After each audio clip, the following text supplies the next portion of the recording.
Hey guys, firefighter Noah here today again with Wisconsin Fire Tactics. Today we're going to talk about window bailouts. This is a skill that we teach all of our firefighters here on my department, and I wanted to share some knowledge and pass it along to you. Not everyone has a personal bailout system like myself.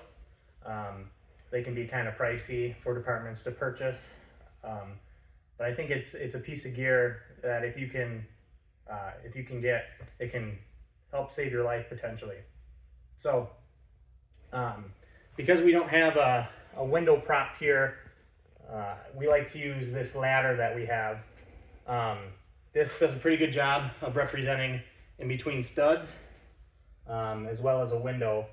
So essentially this technique is going to be used when you don't have a hose line and the fire is so intense that you need to get out of the structure immediately or you're gonna perish, or potentially there's a partial structure collapse and you can't get out the same way you came in. So the only way you can get out is going out a window, right? So for that, hopefully you have a tool. If not a Halligan bar, I carry some personal hand tools on my gear here, on my bunker pants, that you can use as well. But essentially what you're gonna do is pretend that this is drywall right here. So you're gonna take your Halligan, you're gonna punch just a small little hole through that drywall, and you're gonna set it down as far as you can. That's gonna be your anchor point for your personal bailout. Another thing you can do to set your anchor point is, let's say it's a construction that's not fully built yet and you don't have drywall. You can put your anchor point between the two studs here and put it as low to the ground as possible. And now this is something you can clip your carabiner to. Finally, if it's a brick building, depending on the size of the window,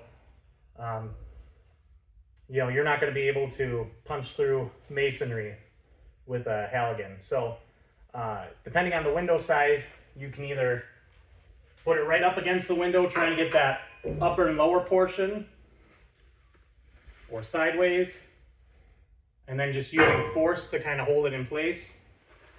Or if you have a New York hook or a pike, that's even better, because that can give you that same anchorage point on larger windows. So this is my personal bailout system. I created this myself. Traditional pre-built bailout systems can run upwards of $500 or more, and not everyone can afford those pre-built systems. So I put this together for probably close to 150 bucks. Is it NFPA compliant or OSHA compliant? No. Could it save my life? Absolutely. So this is what I have here. The main piece of this bailout system is going to be this piece to help slow my descender. It's a Sterling F4. I think this is the most expensive part. This costed me about 100 bucks. And then the rope, making sure it's a good climbing rope that can hold the appropriate weight, and a couple carabiners. On my pants, our department issues turnout pants that have these belt loops in it. I purchased this ladder belt attachment for these pants. These costed me $50 used, and so I can use this as just a normal belt, or I can attach a ladder belt point to one of these hooks here.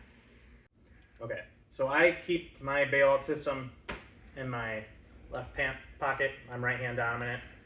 Wherever you keep it, whatever works for you. I keep 50 feet of rope, and I have it tied into a figure 8 on top here to hook my carabiner into. So essentially, if I deem that, you know, this is life or death, I need to get out of the structure now, I'm going to punch my hole and I'm going to set my anchor point. For this example, we're going to say that this is my anchor point, this is my Halligan or my New York hook or whatever I'm carrying with. I attach it to my belt, which doubles as a ladder belt. And then I'm going to, just for example's sake, I'm going to just climb up here. And I'm just going to lock in my carabiner. So now this can support all my weight here. I can sit here all day, hands free. When I need to descend, I simply just barely pull down on the descender, and now I can rappel myself down that window all the way here. Obviously, this isn't going to work for 4-story structures, but I'm going to be able to get quite a bit away from the hazardous area. And even if I run out of rope, like I said, I could sit here all day long waiting for someone to grab a ladder. So thanks for watching today's video on window bailouts. Make sure to like and subscribe. Leave a comment if you have any questions. Thanks.